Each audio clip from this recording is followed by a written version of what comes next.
realize it was going to be a 2-on-1. I didn't realize it was going to be a 2-on-1. So I wasn't prepared for that. But I went with it because God's like, you have to be prepared for the unexpected. I'm like, okay. So they started asking me questions, and I started talking about my experience. And then, you know, the guy went for the jugular. Like, he immediately went, so are you still working for Prudential? Like, he had a feeling that I wasn't working for them anymore. And I'm like, no, actually, I left 2 years ago. And I explained why. And then the woman jumped in and she goes, and you haven't found anything in 2 years? And I said, well, it's not that I haven't found anything. I said, I've applied for positions and, you know, but I'm being very focused on the direction that I want my career to go. I'm being very choosy about the type of company that I want to work for. And I said, I've worked in financial services industry before. And so a lot of the positions that are available to me right now, or in the past 2 years, have been in the financial services industry. Immediately the man jumps in. He says, you realize that this is a financial services company. I'm like, your website says that you invest in land. Now I understand that it's an investment company, but you invest in land. It's a different type of. He goes, no. Yes, we do. That's part of the company. Is we do invest in land, but we provide that land through investment products. I was like, okay.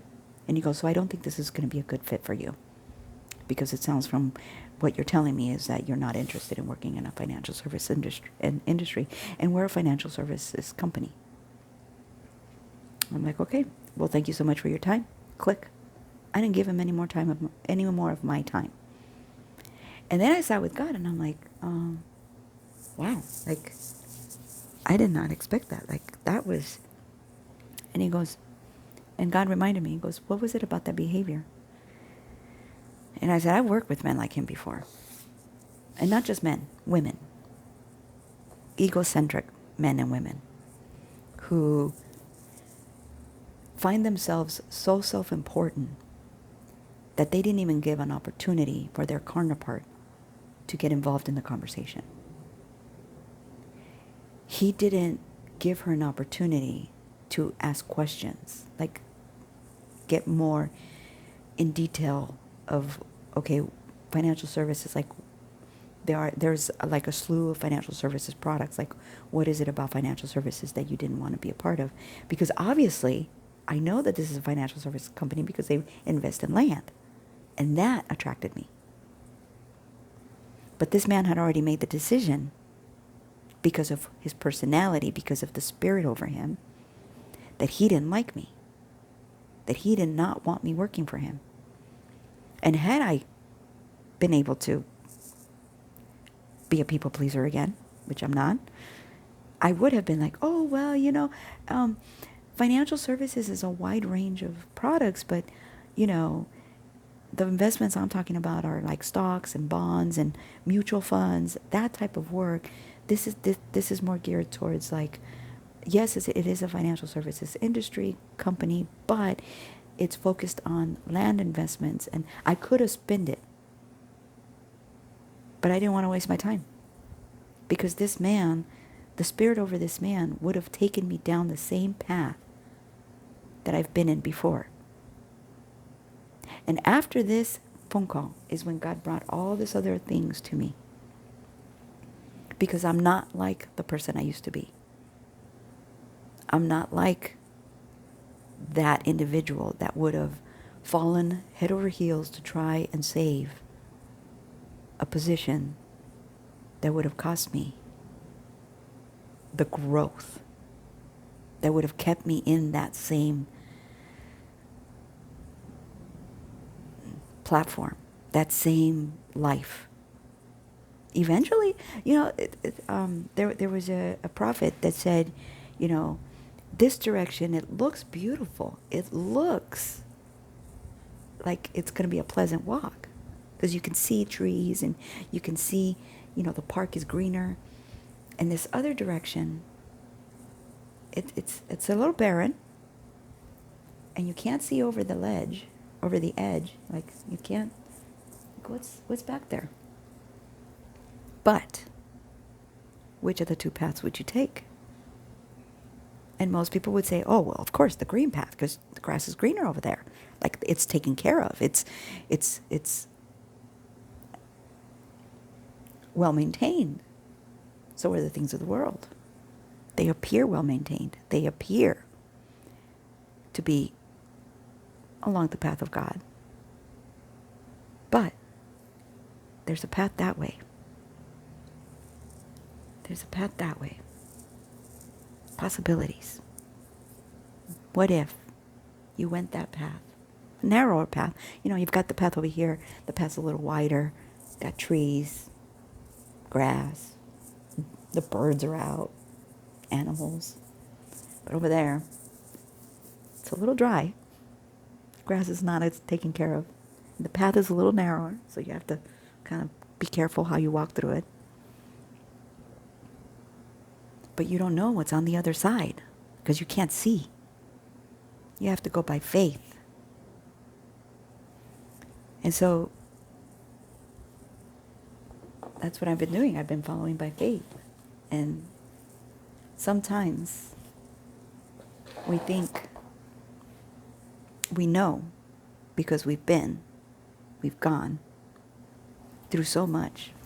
And yet, God still finds a way to teach us, to show us that His voice, His leading, we have no concept of what that can look like.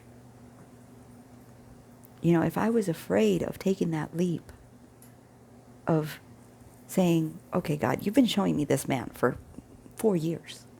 Now all of a sudden, this guy? I could have balked at it. I could have been like, nah, it can't be. This has got to be Lucifer trying to...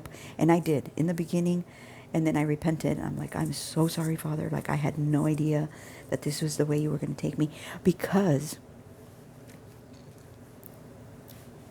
when this man and I finally started to come together, the peace, because we learned to temper our temperature. I run cold. That's in the summertime. When I go out into the sun, I'm like, oh. Because the warmth, I run cold.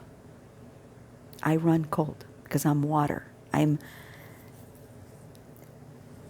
I go through the crevices that people don't even realize I can go through. People look at me like, how did you were over, now you're on top. How? Like, how did you sneak through the walls? Like, how? Water flows wherever it wants to go. It chips away until now there's a hole and now water can keep flowing through. And that's how I flow. I flow like water. Nothing stops me. Maybe for a little while. But I wear it down. I wear it down. And then eventually I can just flow right through. And so God showed me through these things. God showed me through the astrology. God showed me through the volcano. And He said, as you and Ben started to get closer. In the beginning, it was like... But we began to temper our characteristics. I tend to run cold. I tend to look like a person without emotion. And I can be cold-blooded. I can be vindictive. I can be with my words. But with Ben, he's fire. Like, I could feel his heat. And as we kind of clashed a little bit and a little bit and a little bit, and then as we got closer together, eventually, even though we weren't going out on dates, we knew we were in a relationship. We understood that we were together. But we couldn't outrightly call each other boyfriend, girlfriend. But secretly to each other, because we understood how we were talking to each other, we did. And he would get upset with me when he saw me talking to men. And then I'd have to explain to him, this is my job, I have to be friendly, blah, blah, blah. And he's like, you're right, you're right, you're right. The next day, it was like nothing happened. And so I understood that he takes, not a judgmental, but his emotions run hot. And so I understood that. And I was like, my emotions run cold. Like, you can see me talking and smiling and yeah, no, not interested. Like, people will be like, oh my gosh, like, we should go out sometime. And I'm like, no. And they're like, what? But you're so friendly with me. You're so, like, inviting. And I'm like, it's my job. No. And so I would have to explain to him. Like, that's why God had me texting him so much, because I was explaining to him what happened throughout the day. And I couldn't go to him and explain it to him in person because this individual was watching us like hawk. He's like, I'm going to destroy you. And I'm like, yeah, not going to happen. Because you're not a hawk. You're actually a pigeon. And we're going to destroy you. Well, we're not going to destroy you. God's going to destroy you. But that's another thing. So we understood that he realized, I'm hot. I'm overheated. So he used my coolness to bring his temperature down. He's like, okay, she talks to me. She explains things to me. I can't because I'll fly off my top. So he pulls away. And I let him pull away. God has been teaching us how to treat each other. And that was something that I told him. I said, because God showed me that he was afraid to get into a relationship with me because he was afraid he was going to hurt me. And so I texted him. Because, him and God have a relationship. Me and God have a relationship. Him and I have telepathic communication. And if you don't believe that, then you will. Because when you get into your connection with your spouse, there's going to be wonders and miracles. And there's going to be an understanding between you and her, you and him, that is not going to be explainable except for it's God. Okay? So I could tell he was upset. He wouldn't look at me. He wouldn't talk to me. I'm like, okay. But he wasn't being punitive. He was just reserving himself from, like he would in the past. In the past, he would have just laid it on me. And then that would have caused a reaction and, but he realized that he can't react the same way with me because I'm not going to take it. Not in the sense of I'm going to blow back at him, but he's seen that when he doesn't talk to me, I'm like, okay, bye. I move on. But I talk to God. I'm like, okay, Father, what's going on here? Why is he ignoring me? Why is he treating me this way? And then God will clarify and bring back behaviors or bring back a conversation that I had that he witnessed or something that he heard. I'm like, okay, so what do I need to do? And he said, you need to explain. I'm like, okay. So then I would use my words and I would explain to him what occurred. Or I would apologize for overstepping, or I would apologize for saying something without thinking, without recognizing the emotional ramification that those words were going to have on him. And the next day, he would show me his acceptance by engaging with me. So God was teaching us both. And I told him this. I said, don't worry about because I shared a dream that God gave me. And in that dream is where he was afraid that he was going to hurt me. And I said, I had this dream, and I want to tell you, you don't have to be afraid of hurting me, because God is going to teach you how to love me. And God taught him how to love me by lowering his temperature, so that we can be, and me increasing my temperature, so that we could be at a level where we could come together without setting each other off, like the volcano and the cold water. Instead, it's almost like a warm bath is what it feels like. It's comfortable for both of us. It's not too cold, not too hot. It's just right. Kind of like Goldilocks and the Three Bears. The first one was, oh, that's too hard. Second one was, woohoo, that's too soft. And the third one was, just right. God will use everything if you let him. Okay, so just remember, God speaks. We just have to listen. And just because he showed me or confirmed through these mediums or these, God's like, mediums. I'm like, God, through these avenues, doesn't mean that I am in agreement with that behavior.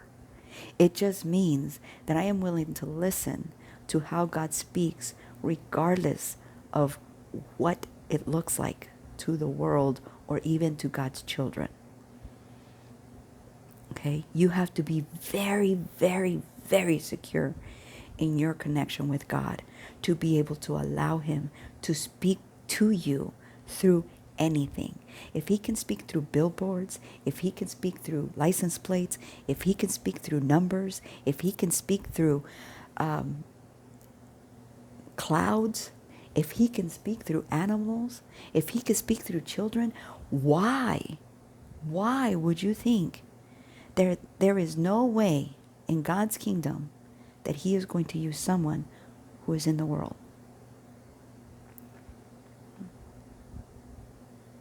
He's trying to show that person unconditional love. He's trying. One thing I've learned, you're the answer to someone's prayer. And it's not always someone answering your prayer. Okay? If we look at it that way, that we're the answer to someone's prayer by showing our willingness to be led through the darkness, then maybe, just maybe, those individuals who hear God but are unsure that it's God and are like on the edge of wanting to come back to God, but they're not sure if they should because of the things that they've been involved with, and they understand that those things are not of God. What if you're the child God uses to help bring that person across? Remember? That young lady was following me because she couldn't hear God, but she knew I could.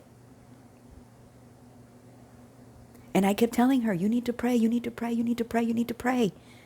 But she wasn't praying. I was praying, and she knew enough that I was following God. So she followed me. But when God said, stay still, and I did, she kept running. And because she kept running, she got herself into trouble. But she's not dead. Her flesh has been beaten up. Her flesh has been torn apart. but her spirit is still alive. So God willing, she will find the strength and pray. Because sometimes it is in the depth of your despair that God reaches in, because you finally, God help me, please, get me out of this. And now he has a way to reach that child's heart and make them see the light the way they've never seen it before.